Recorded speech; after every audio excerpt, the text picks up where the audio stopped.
Big boss Kannada 11 ಕಾರ್ಯಕ್ರಮದಲ್ಲಿ ಕೆಲವು ವಾರಗಳ ಹಿಂದೆ ಚೈತ್ರ ಕುಂದಾಪುರ ಕುಸಿದು ಬಿದ್ದು ಆಸ್ಪತ್ರೆಗೆ ಸೇರಿದ್ದರು. ಈ ವೇಳೆ ಹೊರಗಿನ ವಿಷಯಗಳನ್ನು ತಿಳಿದುಕೊಂಡು ಬಂದು ಇತರೆ ಸ್ಪರ್ಧಿಗಳ ತಲೆಗೆ ಹುಳ ಬಿಟ್ಟಿದ್ದರು.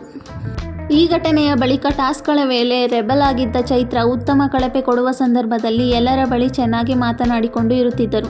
ಕಳಪೆ ಸಿಕ್ಕಿ ಜೈಲಿಗೆ ಹೋಗಬೇಕಾದಾಗ ಊಟ ತಿಂಡಿ ಬಿಟ್ಟು ಬಿಡುತ್ತಿದ್ದರು. ನಿಶಕ್ತಿಯಿಂದಾಗಿ ಕಳೆದ ವಾರ ಸಹ ಚೈತ್ರ ಆಸ್ಪತ್ರೆಗೆ ಸೇರಿದ್ದರು.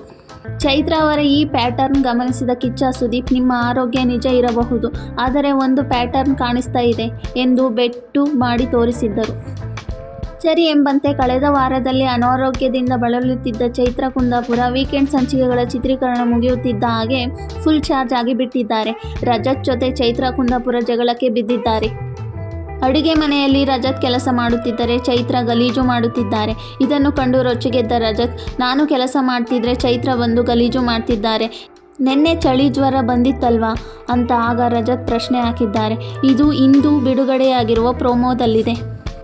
ಬಂದ ಆರೋಪಗಳನ್ನು ನಾನು ಸಾಬೀತು ಮಾಡಿಕೊಳ್ಳದೆ ಹೋದರೆ ಬಳಿಕ ಬಕ್ರ ತರಹ ಎಲ್ಲರ ಆರೋಪಗಳನ್ನು ನಾನು ತಲೆಯ ಮೇಲೆ ಹೊತ್ತಿಕೊಳ್ಳಬೇಕಾಗುತ್ತದೆ ಎಂದು ಕಣ್ಣೀರಿಟ್ಟು ಹೇಳುವ ಚೈತ್ರ ಕುಂದಾಪುರ 2 ಟಿಶ್ಯೂ ಪೇಪರ್ಗಳಲ್ಲಿ ಏನನ್ನೋ ಬರೆಯುತ್ತಾರೆ.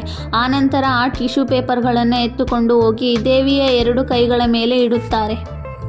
ವ್ಯಂಗ್ಯದ ಮಾತುಗಳಿಗೆ ಸಮಯವೇ ಉತ್ತರ ಕೊಡುತ್ತದೆ ಎಂದ ಚೈತ್ರ ಕುಂದಾಪುರಗೆ ದೇವಿ ಎಡಗಡೆ ಪ್ರಸಾದ ಕೊಟ್ಟುಬಿಡುತ್ತಾಳೆ. ದೇವಿಯನ್ನು ಅಪಾರವಾಗಿ ನಂಬುವ ಚೈತ್ರ ಕುಂದಾಪುರಗೆ ದೇವಿ ಎಡಗಡೆ ವರ ಕೊಟ್ಟಿದ್ದಾಳೆ. ಚೀಟಿಯಲ್ಲಿ ಚೈತ್ರ ಕುಂದಾಪುರ ಅವರು ಏನು ಬರೆದಿದ್ದಾರೆ ಎಂಬುದು ತಿಳಿದಿಲ್ಲ. ಇದನ್ನು ಚೈತ್ರ ಅವರು ಹೇಗೆ ಸ್ವೀಕರಿಸುತ್ತಾರೆ ಎಂಬುದನ್ನು ಕಾದು ನೋಡಬೇಕಿದೆ.